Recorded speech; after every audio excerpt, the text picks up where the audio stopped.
Oh boy, these freaks just keep on coming now, don't they? Usually there's a pretty foolproof way to deal with horror movie monsters, whether it's a ritual or returning whatever item you stole, but in some cases you just can't stop them. That's right, it's time for the top 5 horror movie monsters that can't be stopped, part 4. Let's get to it. Coming in at number 5, we've got Dr. Carl Hill from the Reanimator series. If you want a truly gross monster coupled with some excellent execution, both in terms of special effects and killing power, you need to look towards the world's worst doctor/professor, Dr. Carl Hill.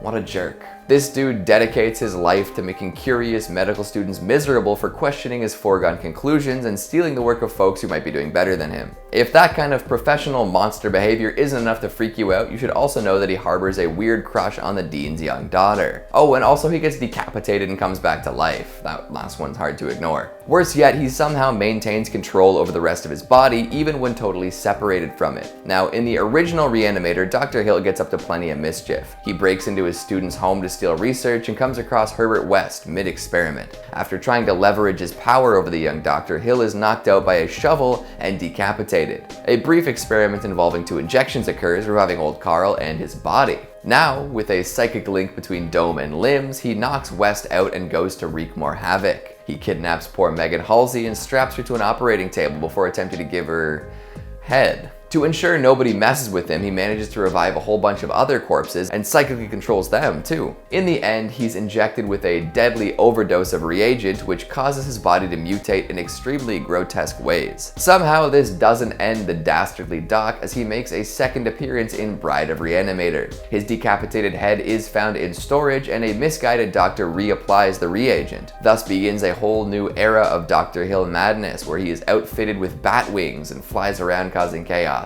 The last thing anyone wants is a murderous, exploitative, and weirdly aggressive doctor flying around with bat wings, but here we are. Of course, his extra mobility makes it easier than ever for him to control reanimated zombies, and he storms the West House once again. In the end, they still aren't quite able to actually stop Dr. Hill. The strategy used to halt his meddling is to bury him alive in an underground crypt, but Hill doesn't even seem that upset by it. He knows he'll get another chance to be a maniac, although Carl does not make an appearance in the prison-based threequel Beyond Reanimator.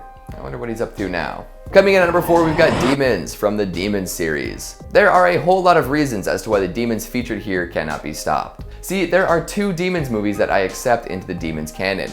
Number 3 is not directed by Bava, so I reject it. Also, I haven't seen it, so I'm not going to talk on it today. Right, so Demons, that can't be stopped. So the thing about Demons is that there's always a film within a film. There are potentially 4 universes in which these demons exist and can do what they do. There's the movie theater world of the first Demons, as well as the movie the audience watches. Then in Demons 2, there's the apartment complex, as well as the old TV movie playing. Lots of demons and lots of ways to accidentally summon them into your world, and once they arrive, things go sideways. They pop up super quickly, basically out of nowhere, and kill as many people as they can. Infection follows soon after, using some zombie-style rules.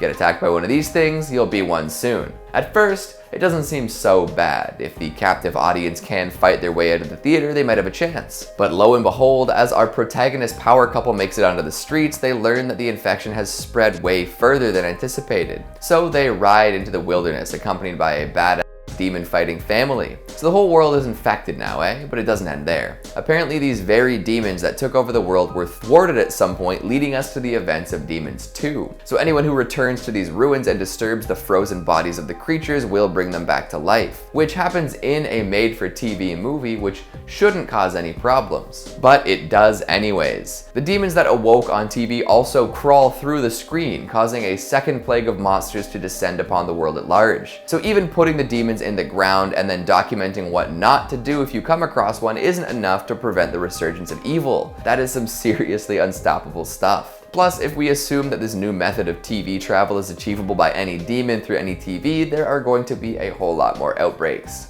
Not ideal. Coming in at number 3, we've got Art the Clown from Terrifier. We don't know for sure if he's unstoppable at this point, seeing as the sequel is dropping soon, but from what we know, the unstoppable hypothesis is probably accurate. This is one ruthless killer with seemingly supernatural powers. At first, you might just assume that Art is a maniac in monochrome grease paint, but as one bears witness to the madness he brings to the world, it becomes apparent that he is more than just a bloodthirsty clown. First of all, he seems to be able to move from place to place very quickly. I'm not gonna say he can be many places at once, but sometimes it sort of feels that way. He's strong enough to overpower just about anyone, even if a few folks team up on him. Even when he's knocked out cold, he'll muster the strength to get up, hit someone with a truck, and then eat their face. Yikes. Plus, even if multiple policemen gun him down, he's just gonna reawaken in the morgue and ruin the poor mortician's day. Nasty. Like all classic slasher villains, every time you think you've adequately dealt with Art, he'll come back stronger and crazier than ever. Hell, you can even look to the precursor to Terrifier, All Hallows Eve, and see Art in all sorts of different iterations. He's everywhere and nowhere in this movie. Kidnapping train riders, chasing down folks on dark roads, dismembering bodies, and crawling through VHS tapes mysteriously left for kids on Halloween. It seems to defy all logic, all laws of reality, but hey, that's Art for you. Coming in at number 2, we've got Joseph/Aaron from Creep. Anyone who's ever dealt with a creep knows that it is extremely hard to get rid of one, like way harder than it needs to be. But I suppose that's part of what makes these folks creeps in the first place, their unending resilience in the face of other people's discomfort. And Joseph, well, he's a very special case. After an entire movie of being creepy to poor Aaron, he decides to finally put a pin in it. And by pin, I mean axe, and by it, I mean the back of Aaron's head. Yeah, even after doing his best to regain Aaron's trust after cornering him while wearing a wolf mask and sending him creepy DVDs and gifts, Joseph couldn't resist murdering his videographer. We see all the other DVDs he's amassed over the years, full of the experiences he's had with other hapless individuals who are no longer with us. He's obviously been at this killing thing for a while. Then in the sequel, he literally takes Aaron's name and then finds a new victim.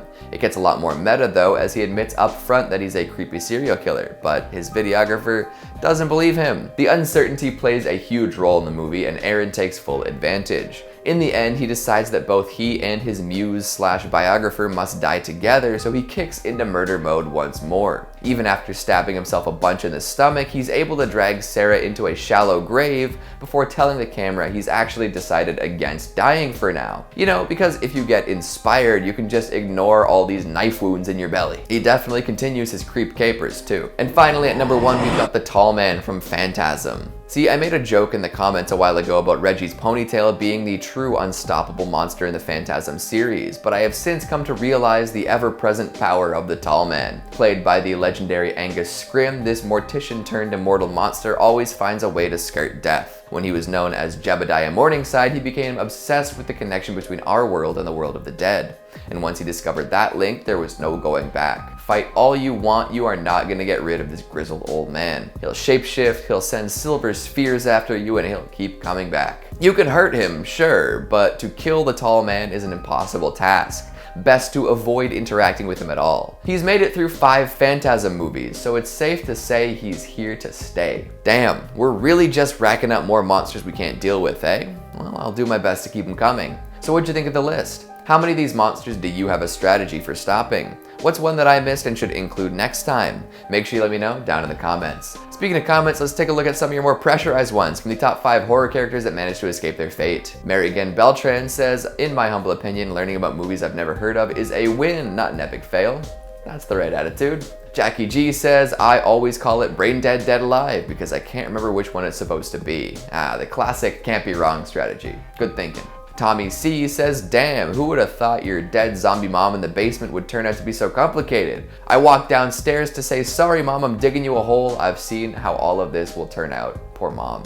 Tommy, it seems as though you actually have an undead relative under your home. Are you alright? Sandra Whalebrenner says, but Charlie dies right after the film ends because Doomhead is coming towards her to kill her. I mean, we don't really see it, so who knows what really happens after that. Plus, she escaped her initial fate in the game, so I'll give her points for that. And that's all the time we have for today. I'm gonna walk off the earth. Haven't heard about that one in a while. Thanks for watching, and I'll see you next time. Coming in at number 4, we've got the demons from the Demons. There are a whole lot of, ooh, boy, howdy, I'm gonna die. There are a whole lot of reasons as to why the demons, you can even look to the precursor.